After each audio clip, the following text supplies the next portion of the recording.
Capítulo 2. El tabú de la sexualidad. El estudio de las neurosis llevó a Freud a interrogarse acerca del papel jugado en ellas por una sexualidad que va mucho más allá de la dimensión genital y la procreación.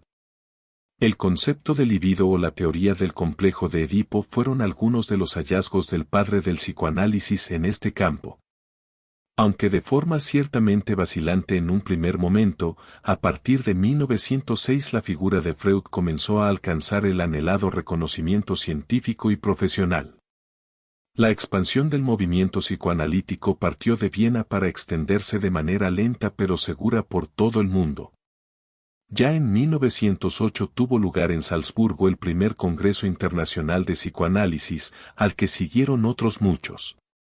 Solo 2 años más tarde, con motivo del Segundo Congreso Internacional, celebrado esta vez en la alemana Nuremberg, se fundó la Asociación Internacional Psicoanalítica.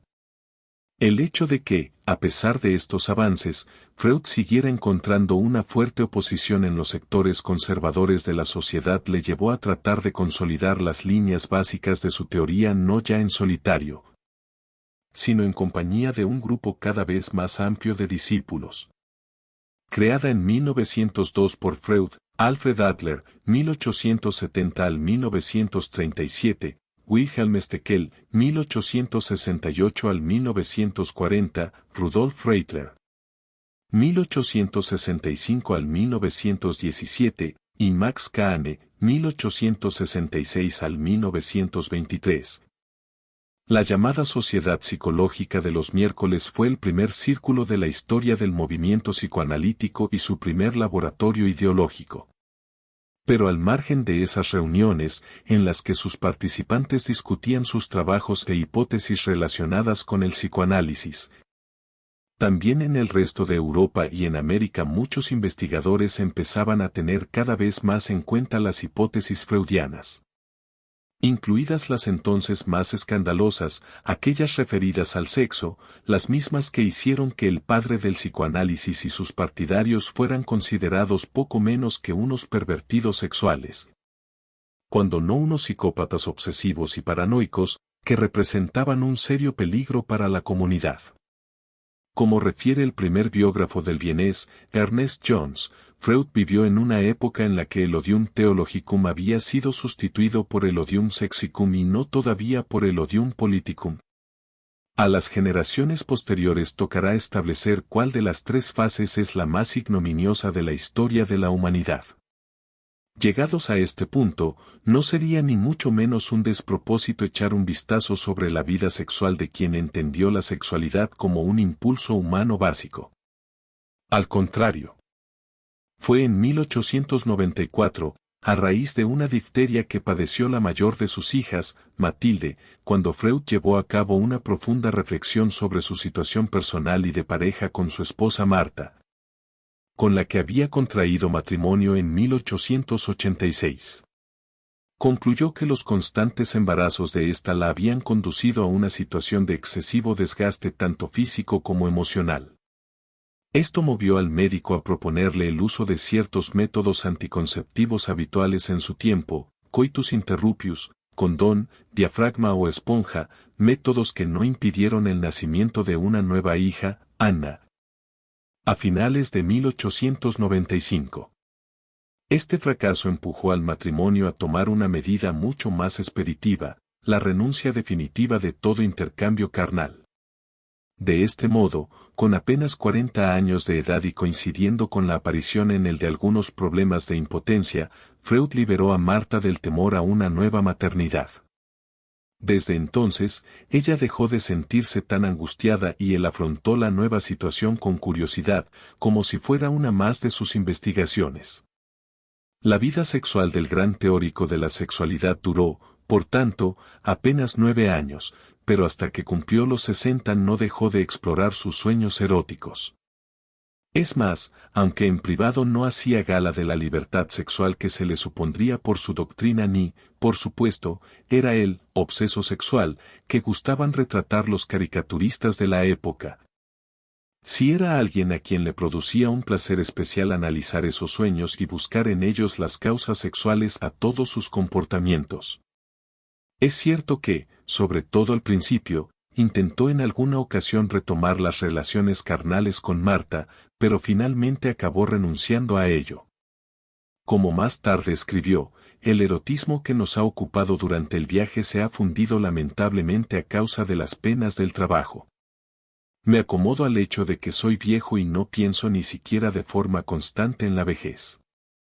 Queda claro, pues, que Freud no fue un hombre atormentado por su deseo. Tampoco un moralista que condenara el libertinaje sexual, pues aunque personalmente creía en la contención y el control, ello no le impedía ser consciente de hasta qué punto el equilibrio psíquico pasaba por no reprimir las pulsiones sexuales. De la teoría de la seducción a la del fantasma. Con el paso del tiempo y su mayor experiencia clínica, Freud estaba cada vez más convencido de que detrás de las manifestaciones de la neurosis no actuaban excitaciones afectivas de naturaleza indistinta, sino básicamente de procedencia sexual, siendo casi siempre conflictos sexuales actuales o repercusiones de sucesos sexuales pasados. Aunque en sus notas autobiográficas reconocía que no se hallaba preparado para tal revelación, esta no era algo del todo inesperado, puesto que la cuestión sexual ya sobrevolaba de algún modo, por un lado, en las experiencias clínicas de Charcot y de Breuer, quien se resistía a tal orientación, y por otro, en ciertos precedentes de la medicina antigua que relacionaban sexualidad e histeria. Teniendo en cuenta esto, a Freud no se le puede atribuir en sentido estricto el descubrimiento científico de la sexualidad humana. Aunque sí haya que reconocer su papel de pionero a la hora de articular la cuestión erótica dentro de una teoría compleja de la personalidad y sus patologías. Lo que Freud comprendió es que se tiende a reducir, por un lado, la dimensión psíquica de la conciencia a lo psíquico en general y, por otro, lo sexual al ámbito estricto de la genitalidad. Él, en cambio, era partidario de reconocer la existencia de un psiquismo que no es consciente y hacer que éste corra en paralelo a la ampliación de la esfera de lo sexual más allá de la procreación y el ámbito de lo genital. Conviene detenerse en este importante desplazamiento, pues Freud no solo estaba inaugurando una vía totalmente original que le separaba tanto de la neurología como de la fisiología, sino también de una ciencia sexológica ligada a los descubrimientos científicos de la biología. En otras palabras, estaba sacando la cuestión sexual del campo de estudio de la naturaleza para internarse en una reflexión original en la que el análisis del deseo humano alcanzaba una profundidad y originalidad insospechadas. Es decir, que en lugar de dedicarse al estudio pormenorizado de las anomalías sexuales, al análisis estadístico de sus expresiones o a dictar sentencia moral sobre los comportamientos aberrantes o desviados respecto a un hipotético marco normativo, el padre del psicoanálisis dotó a la sexualidad de un estatuto explicativo totalmente distinto, haciendo de ella una suerte de motor de la actividad humana. Dicho de otro modo, Freud, sin abandonar su orientación darwinista, empezó a internarse en los senderos de la sexualidad sin prejuicios moralistas, esto es, no buscaba engañarse acerca de la dimensión agresiva del ser humano ni tampoco encubrirla bajo el velo del idealismo. Al contrario, estaba convencido de que si de verdad se quería conquistar este misterioso objeto para el conocimiento ilustrado, no le quedaba más remedio que abordar con todas las consecuencias un tema filosófico que, desde los tiempos de Platón, había guiado toda búsqueda de sabiduría, la reflexión en torno al eros, el amor. Para comprender el problema del valor e influencia de la sexualidad en la formación de los procesos neuróticos, especialmente de la histeria, es necesario reconstruir el proceso en virtud del cual Freud llegó a esta piedra angular de su pensamiento. En un primer momento, tras escuchar a las mujeres histéricas de finales del siglo XIX que le confiaban sus relatos autobiográficos, Freud planteó una primera hipótesis: la de la represión y el origen sexual de la histeria. Por aquel entonces pensaba que las mujeres histéricas con trastornos neuróticos desarrollaban tal patología porque realmente fueron seducidas en su infancia. Esta hipótesis de una alienación traumática debida a una violencia originaria, o dicho de otro modo, que la neurosis tiene como origen un abuso sexual real, se apoyaba en ciertos hechos empíricos que, aunque profundamente desagradables, parecían ser más habituales de lo deseado. Precisamente lo penoso de su recuerdo es lo que hace que sean algo que se prefiera olvidar y reprimir. Pero Freud no se quedó ahí, sino que dio a este primer planteamiento un giro de 180 grados. Lo hizo en la famosa Carta del Equinoccio, redactada el 21 de septiembre de 1897. En ella, el médico explicó a su colega y amigo Wilhelm Fries las razones por las cuales renunciaba a su primera teoría de la seducción. Ya no creo en mi neurótica, escribió en sus páginas. Más que quería decir con esta frase y qué consecuencias se extraen de ello para la futura teoría de la sexualidad freudiana. Lo que indujo a Freud a abandonar progresivamente su teoría de la seducción fue darse cuenta de una espinosa contradicción. Por un lado, la evidencia de que no todos los padres son violadores, por otro, la certeza de que las histéricas no mienten del todo cuando afirman que se sienten víctimas de una seducción. ¿Cómo explicar entonces estas dos verdades opuestas entre sí? Pues alejándose de la evidencia y desarrollando una hipótesis original a través del descubrimiento del concepto de fantasía, auténtica piedra de toque del discurso analítico. El primer paso para ello consistió en constatar que, con frecuencia, las mujeres inventan, sin mentir ni simular, los abusos sufridos. El segundo, que aunque el hecho ocurriera realmente, ello no explica la emergencia del proceso neurótico. De esta manera, Freud empezó a realizar toda una revalorización de la fantasía, a la que denominó teoría del fantasma. Porque sus representaciones imaginarias albergan deseos y materiales inconscientes que se oponen al principio de realidad y permiten al sujeto una clase de desplazamiento parcial en la que ve expresados sus deseos. La teoría de la seducción se veía así sustituida por una nueva, la del fantasma, que tuvo una consecuencia de gran calado, el planteamiento de la existencia de una sexualidad infantil. Lo que indujo al médico vienés a seguir avanzando en el análisis de un estrato inconsciente psíquico. La verdad de lo fantaseado. Si esas escenas sexuales que aparecen en el relato del paciente no han ocurrido en realidad, queda claro que han sido fantaseadas, imaginadas.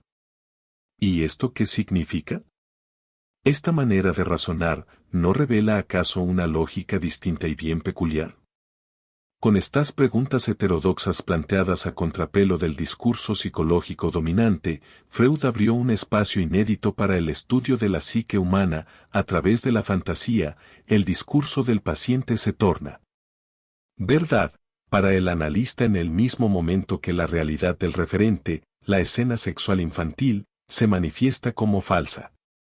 Es entonces cuando entra en juego la noción, tan fundamental para la teoría psicoanalítica, de fantasía. Se trata de algo que, aunque solo exista en el discurso del paciente, no en la realidad, conserva toda su capacidad de causa, su poder de generar patologías. Como era de esperar, con esta primera teoría en torno a la sexualidad y su papel en el origen de las neurosis, Freud provocó un gran revuelo en su época y concitó todo tipo de críticas, tanto contra sus ideas como contra su propia persona. Y estas aún arreciaron mucho más cuando el médico se dispuso a ir más allá y derribar uno de los tabúes de la sociedad de su tiempo al subrayar la existencia de una sexualidad infantil, decisiva a la hora de forjar el comportamiento posterior de las patologías adultas. Hay que recordar que la ciencia psicológica anterior a Freud hacía coincidir el inicio de la vida sexual con la pubertad, juzgando como extraños y anormales los signos de precocidad, y directamente como una degeneración las manifestaciones de sexualidad infantil. Al invertir el ángulo de visión, Freud conquistó un nuevo continente para el saber en el que fenómenos considerados con anterioridad singulares se revelaban como absolutamente regulares. Y no contento con eso, hizo coincidir el comienzo de la función sexual en el niño casi con el principio de su vida extrauterina. Lo más sorprendente, sin embargo, fue que esa sexualidad infantil integraba numerosos rasgos que, en caso de darse en adultos, habrían sido calificados como una pura perversión, en virtud de los prejuicios morales puritanos vigentes entonces. Dicho en otras palabras, Freud amplió el concepto de lo sexual hasta hacer que abarcara mucho más que la simple genitalidad y la procreación. Gracias a él, la sexualidad se descubría como un universo nuevo, complejo y particularmente rico y perturbador. Paralelamente, el término latino libido sirvió a Freud para hacer referencia a una dimensión psíquica identificada en términos cuantitativos con la energía sexual del sujeto.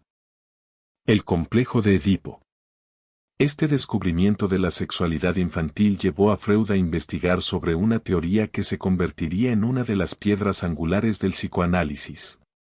O, dicho en las propias palabras de su inventor, en el complejo nodular de las neurosis y el elemento esencial del contenido de estas enfermedades.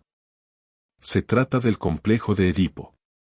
Tal es su trascendencia, que para Freud hay tres presupuestos capitales que debe aceptar en su totalidad cualquier psicoanalista que se precie: la hipótesis de la existencia de procesos psíquicos inconscientes, el reconocimiento de la teoría de la resistencia y de la represión, y la valoración de la sexualidad y del complejo de Edipo.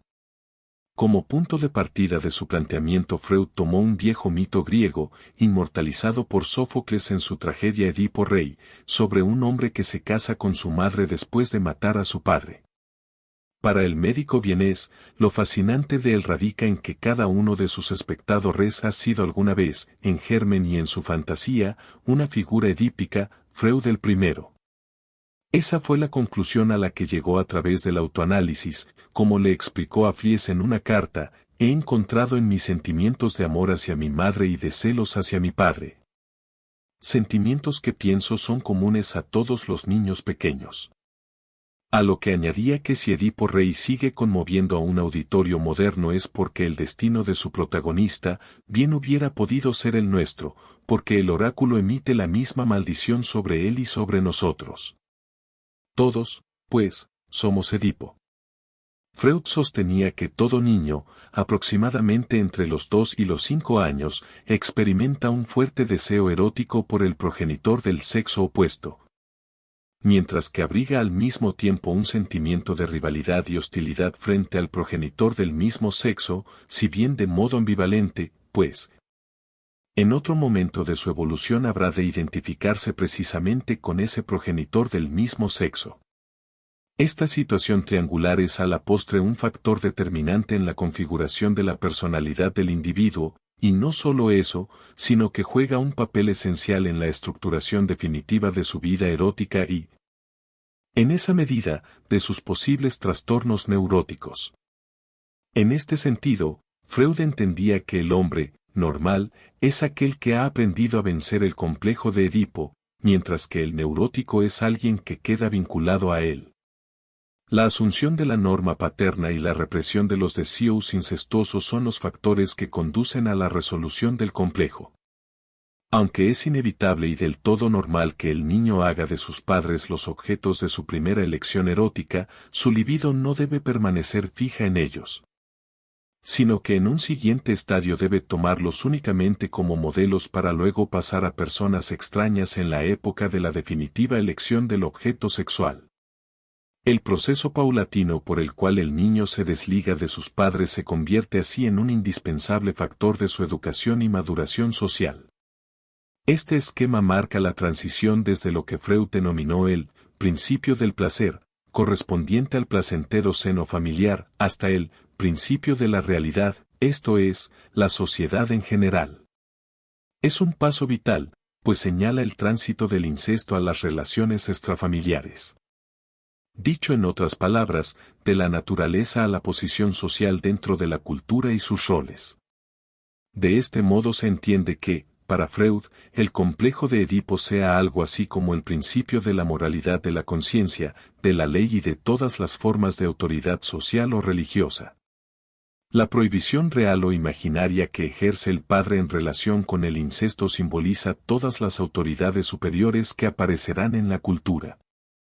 Por eso, al interiorizar o apropiarse de esta ley patriarcal, el niño comienza a formar lo que Freud denomina el superyo, una voz interior, exigente y punitiva que incorpora las exigencias inevitables de vivir en sociedad. Las ideas de Freud en torno al complejo de Edipo también tienen un importante sesgo antropológico. Un rasgo que distingue al ser humano del resto de los animales es que nace casi enteramente desvalido y dependiente, para sobrevivir, de los cuidados de sus progenitores. Esta singular dependencia respecto a los padres no queda solo reducida a términos inmediatamente materiales o biológicos, alimentación, preservación contra el peligro, autoconservación, etc., sino que, según Freud, entraña también una relación erótica en un sentido amplio. Así, por ejemplo, la boca del lactante no es solo el órgano de su supervivencia física, es también una zona erógena. De ahí que la relación entre niño y madre incorpore una nueva dimensión libidinal que va más allá del instinto biológico. Esta es la razón por la cual la sexualidad, para Freud, es en sí misma una perversión, un alejamiento del instinto natural de la propia conservación biológica hacia otra meta. Al hilo de estas ideas, también Freud desarrolló tesis no menos provocativas respecto a la primacía fálica y la envidia del pene. Aquí no puede por menos que aludirse a su polémica interpretación de lo femenino. Pensaba que, a tenor de la condición pasiva de la mujer, esta era un dark Continentum, continente oscuro, para la nueva psicología en ciernes. Muy al contrario de las doctrinas más progresistas de la época, Freud estaba convencido de que la patología femenina obedecía a su sentimiento de ser un hombre fracasado, y que la envidia fálica era la causa de algunos de los problemas femeninos. Esta creencia ha sido objeto de duras y merecidas críticas por parte del feminismo, aunque algunos expertos traten de explicarla enmarcándola en el contexto puritano del cambio de siglo, a la vez que remarcan la sensibilidad de escucha de Freud respecto a sus pacientes histéricas frente a los prejuicios extendidos entonces. A la luz de lo dicho se aprecia que la concepción que tiene Freud de la sexualidad es mucho más amplia de lo que se cree habitualmente. Por sexualidad, el médico vienés entendía todo aquello que tiene que ver con el goce y sus fuentes.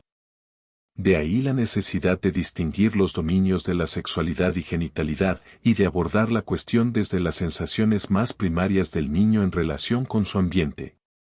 Aquí Freud señaló varias fases, la etapa oral, la anal y la fálica. Si la primera se caracteriza fundamentalmente por centrar el placer en la boca, zona erógena por excelencia, el niño, chupando, conoce y goza del mundo. La segunda se presenta cuando la preocupación del niño y sus padres gira alrededor del ano. Es la etapa del control de los esfínteres. Una mala relación con esta etapa puede repercutir negativamente en conductas futuras, por ejemplo, estreñimiento, obsesiones, etc.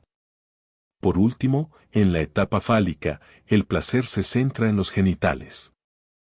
El niño empieza a sentir curiosidad por ellos y por la sexualidad en general, un hecho que no debe entenderse en absoluto como anormal. Es entonces también cuando emerge el interés por las diferencias sexuales. Diferencia sexual y fetichismo. A la hora de seguir profundizando en la cuestión edípica de la diferencia sexual resulta importante acercarse al concepto freudiano de Verleugnung, traducido alternativamente como desmentido, denegación o renegación, y su relación con la temática sexual del fetichismo. Lo primero que debe señalarse de esta categoría es que, a diferencia, por ejemplo, de la represión, implica un tipo muy concreto de negación. Por un lado, se trata de la negación de una negación previa, por otro, es una negación relativa, por cuanto no suprime ni rechaza del todo lo que niega, sino que de algún modo lo conserva y lo transforma creativamente. Por esta ausencia de represión, aquí no hay conflicto entre lo consciente y lo inconsciente o, por decirlo con la nueva terminología que Freud dio a luz a partir de 1920, entre el yo y el ello. La Verleugnung es un tipo de defensa distinto de la neurosis. Ligado a la renegación, el modelo del fetichismo le permitió a Freud desarrollar sus ideas en torno al mecanismo general de las perversiones a la luz de la diferencia sexual. El modelo surgió como un intento de interrogarse por las razones por las que la elección objetual de algunos individuos está dominada por un fetiche. Según la hipótesis freudiana, la fijación fetichista nace de la especial negativa del niño a tomar conciencia de la ausencia del pene en la mujer, esto es, en la madre. Al partir de la premisa universal del falo, el niño no tiene más remedio que suspender la percepción de la diferencia sexual anatómica para defender este prejuicio y no doblegarse a la evidencia. El fetiche es el sustituto del falo de la mujer, de la madre, en cuya existencia el niño pequeño creyó otrora y al cual, bien sabemos por qué, no quiere renunciar. Freud insiste en esto, la renegación es un desplazamiento de valor que tiene que ver con la resistencia a admitir la contradicción existente entre la observación y un prejuicio. El niño de sexo masculino aborda la percepción de lo real ya, acorazado, en un a priori muy discutible, todos los seres humanos tienen un pene. Más allá de las críticas que ha recibido este planteamiento desde la perspectiva feminista, porque la ausencia femenina ha de producir esta ansiedad, el interés de esta interpretación reside en otro punto de vista. Freud reflexionó también sobre la cuestión de la diferencia, la alteridad o el límite que se impone a la subjetividad masculina. Es decir, esta presunta falta femenina solo tiene sentido desde la perspectiva del imaginario narcisista masculino.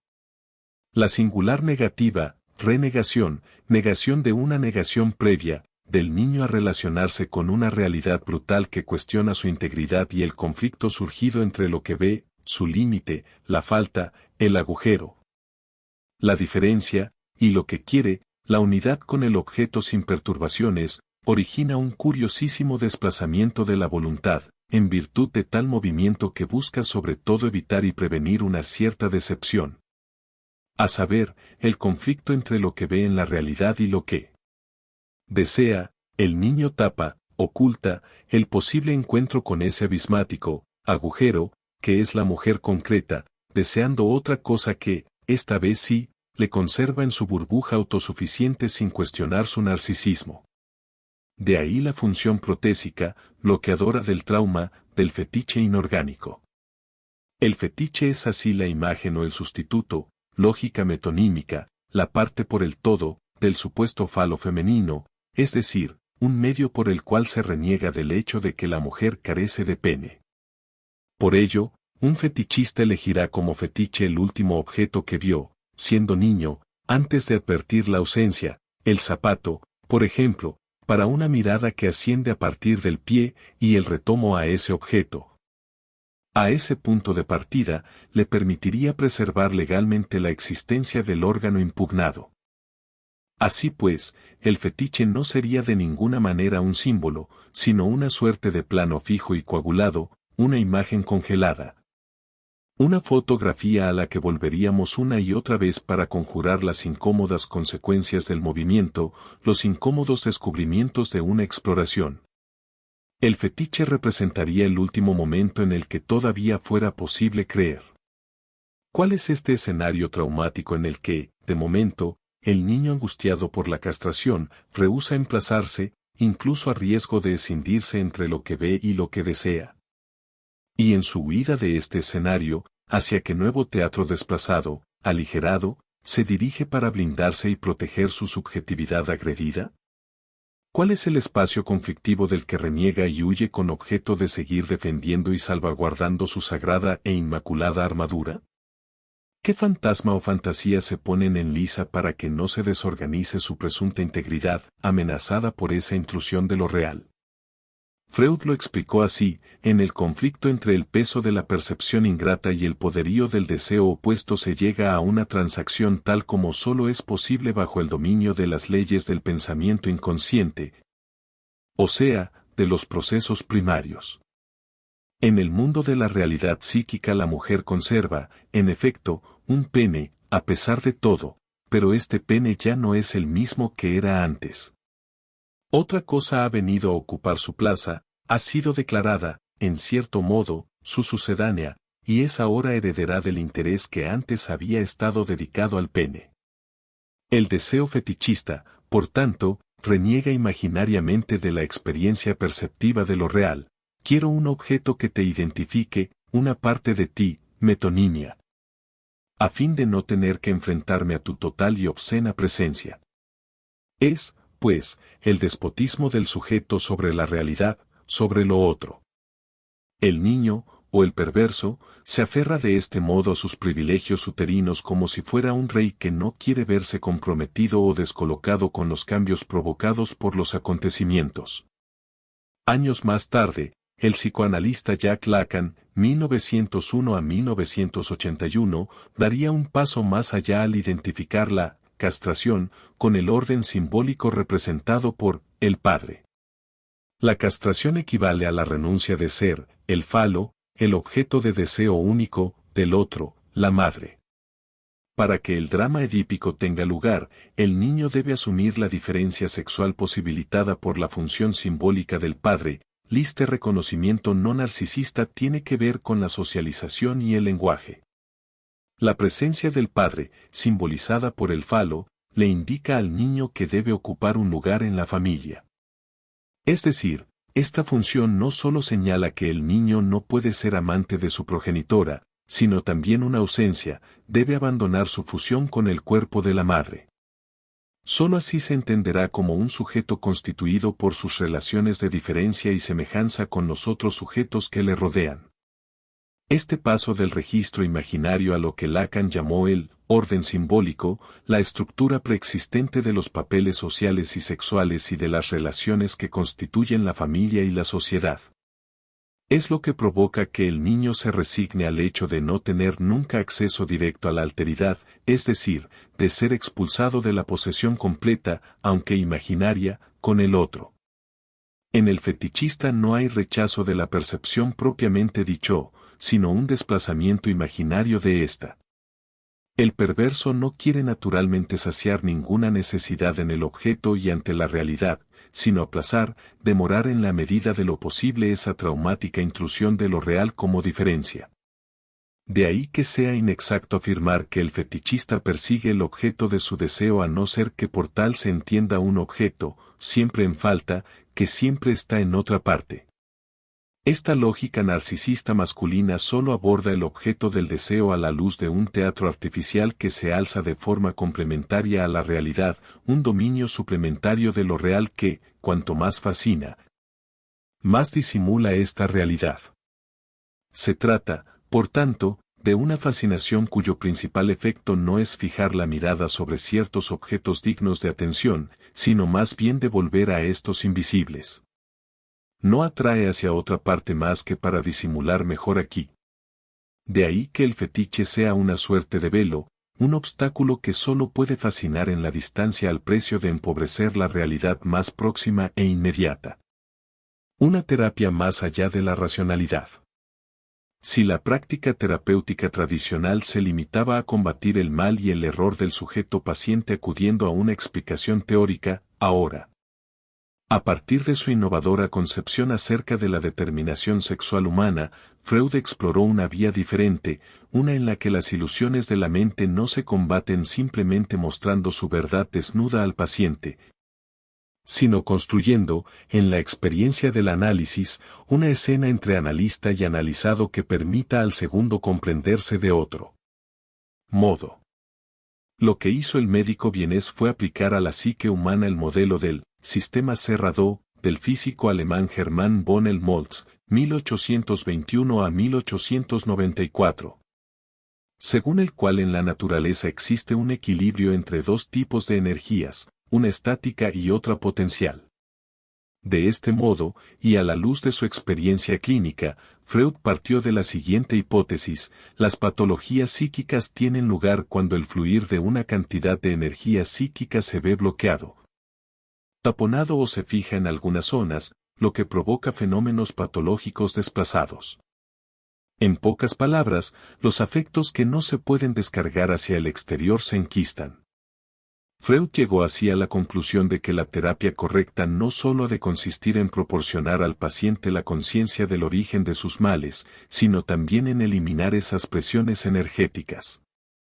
El enfermo, por tanto, no sufre solo como consecuencia de una especie de ignorancia. Si fuera así, bastaría con poner fin a esta para lograr la curación.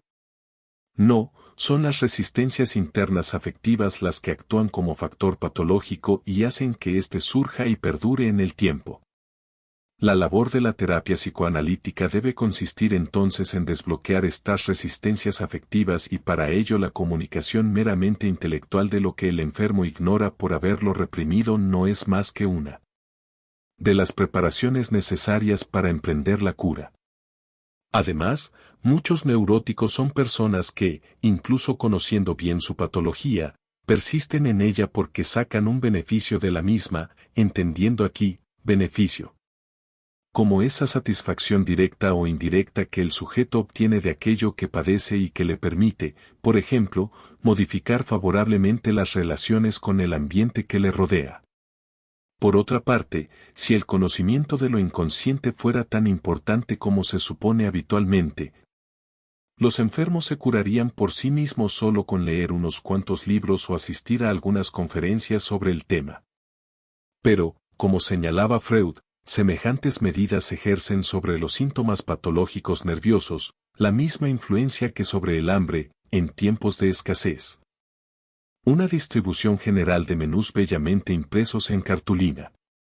Esta comparación puede llevarse aún más lejos, pues la comunicación de lo inconsciente al enfermo tiene casi siempre como consecuencia no un alivio inmediato, sino una agudización de su conflicto y una agravación de sus dolencias. Este paso, desde luego, modificó el escenario de la terapia tradicional. Desde un punto de vista terapéutico, no hay reciprocidad entre médico y paciente, toda vez que el primero sabe cosas que el segundo ignora y no quiere saber, mientras que, desde el punto de vista del análisis, el médico pasa de largo ante la intención subjetiva del paciente en lo que dice. Es decir, no está obligado a respetar el contenido, manifiesto o superficial. A la vista de este desnivel, el éxito de la interpretación es fruto de un arduo trabajo experimental.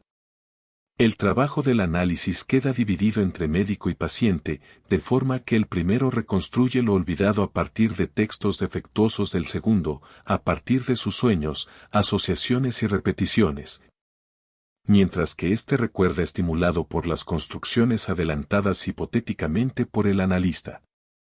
No conviene tampoco perder de vista un aspecto que, ya a principios del siglo XX, Freud consideró tan importante como para hacerlo explícito teóricamente: el vínculo afectivo que se desarrolla entre el paciente y el analista.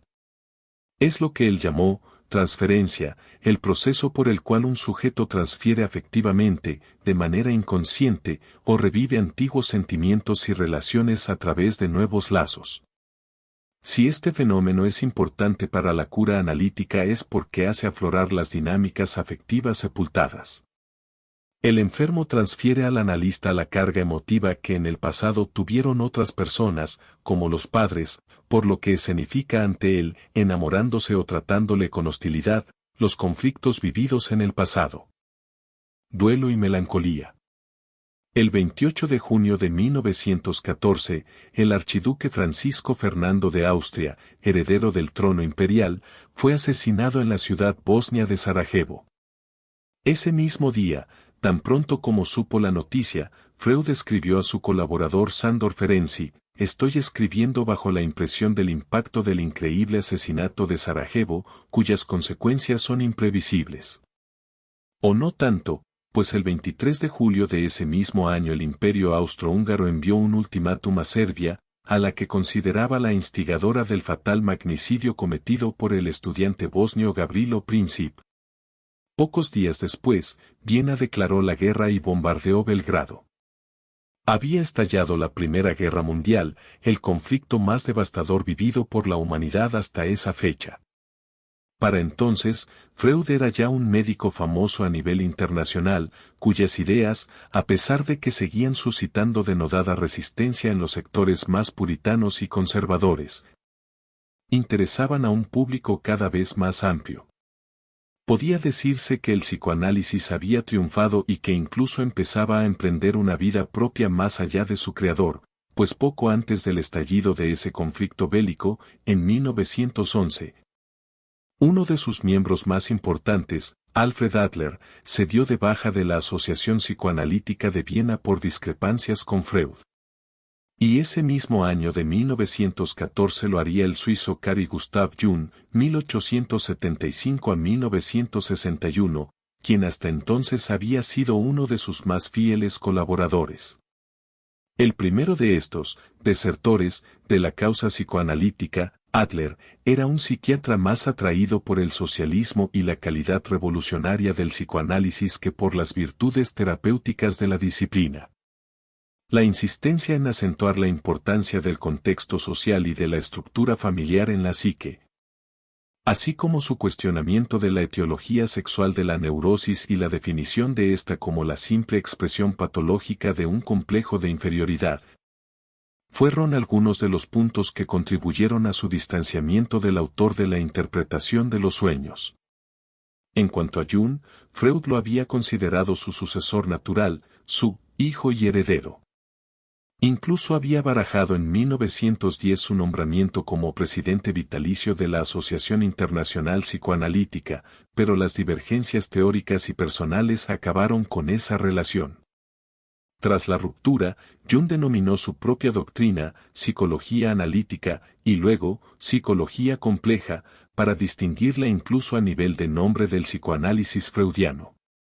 Cuestionando, como Adler, la idea de que la génesis de la histeria es predominantemente sexual, el suizo subestimó la relevancia explicativa de la libido en las tesis del maestro vienés y centró su investigación en los arquetipos del inconsciente colectivo. De ahí que sostuviera la existencia de estructuras arcaicas comunes a todas las culturas y épocas, estructuras que se manifiestan en los sueños, los mitos y las religiones. Si para Freud, la separación de Adler fue vista con cierto alivio, dado que la relación se había convertido en una fuente de problemas y disgustos, la ruptura con Jung fue dolorosa, pues los lazos que había establecido con él eran mucho más profundos, tanto a nivel científico como personal. Aún así, se repuso a ella, no sin advertir que esa defección sería convenientemente aprovechada por los enemigos del psicoanálisis, como confesó en una carta a Jones. Es posible que estemos sobreestimando a Jung y lo que puede realizar en el futuro. Se está colocando en una posición que no le favorece ante el público al volverse contra mí, es decir, contra su propio pasado. Lo que yo preveo no es un éxito inmediato sino una incesante lucha. Todo aquel que prometa a la humanidad liberarla de las dificultades de lo sexual será aclamado como un héroe, cualesquiera que sean las tonterías que se le ocurra decir. No se equivocaba, el suizo fue de inmediato considerado como el representante de un psicoanálisis sano, en el sentido de que estaba libre de las obscenidades sexuales que caracterizaban el original de Freud. El enigma del duelo. Tras la ruptura con Jung, Freud siguió adelante con sus investigaciones.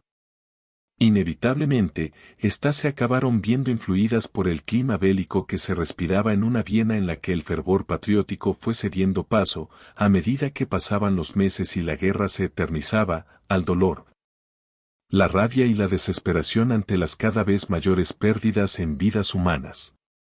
En 1915, un año después del comienzo de la Gran Guerra, Freud escribió al respecto un artículo titulado La guerra y la muerte, en el que realizó una primera aproximación a un problema de gran importancia psicoanalítica para comprender la dinámica subjetiva en la relación entre el yo y el otro.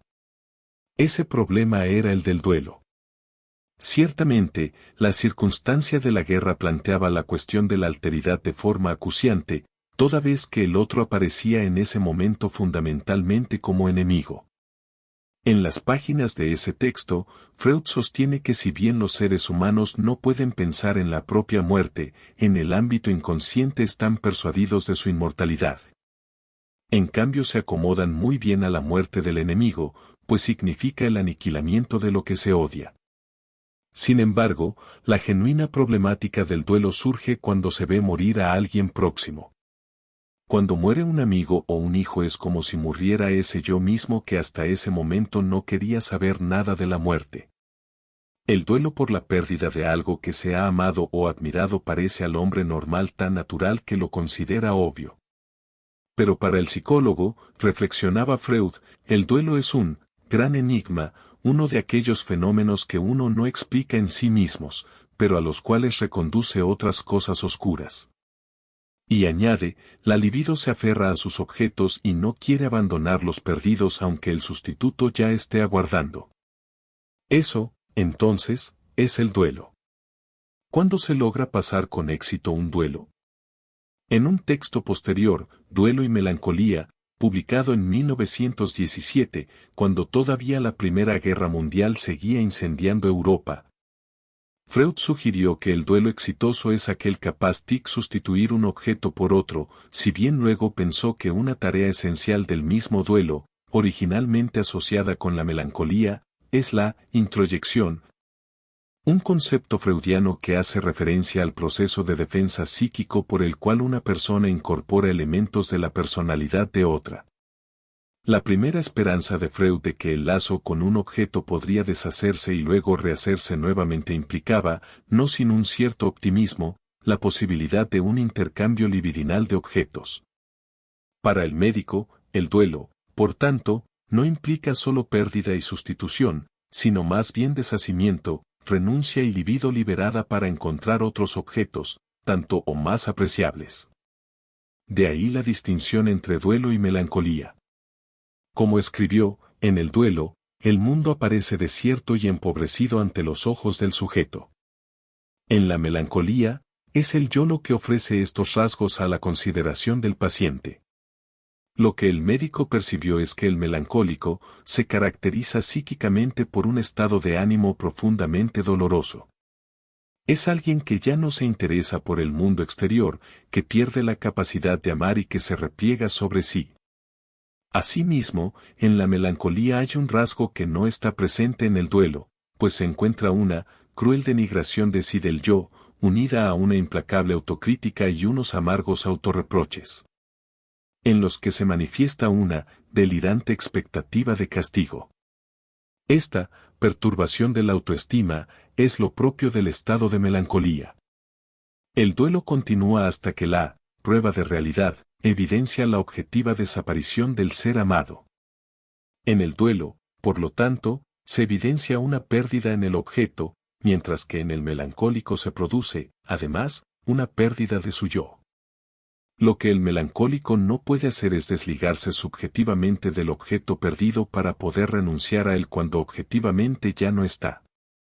Un punto interesante en esta reflexión de Freud es el que señala que el carácter patológico de la melancolía radica en que el yo, en ese estado melancólico no normal, se escinde, una parte del yo, arroja su furia contra la otra. Hay desagrado moral de la parte castigadora de la conciencia hacia la parte castigada, afectada por la introyección.